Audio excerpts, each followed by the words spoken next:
My name is Jocelyn Affleck. I was born 23rd of May 1995. What do I value?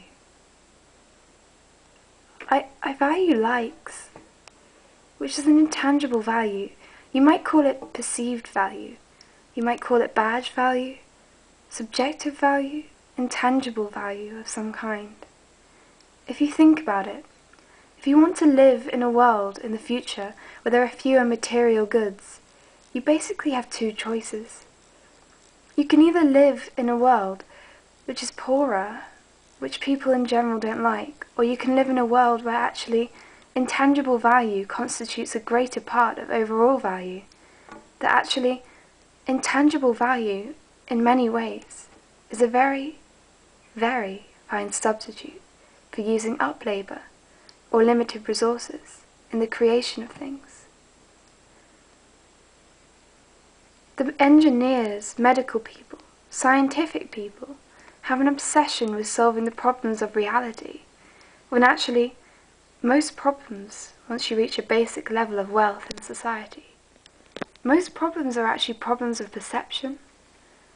So I'll ask you a question. What do you perceive to be valuable? Well, the first thing is that all value is subjective. Second point is that persuasion is often better than compulsion. What's also interesting, if you look at products that have a high component of what you might call messaging value, a high component of intangible value versus their intrinsic value, they are often quite eglagium. Now we basically have to change our views slightly.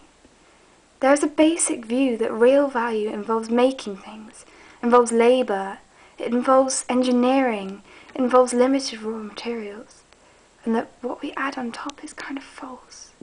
It's a fake version, and there is a reason for some suspicion and uncertainty about it.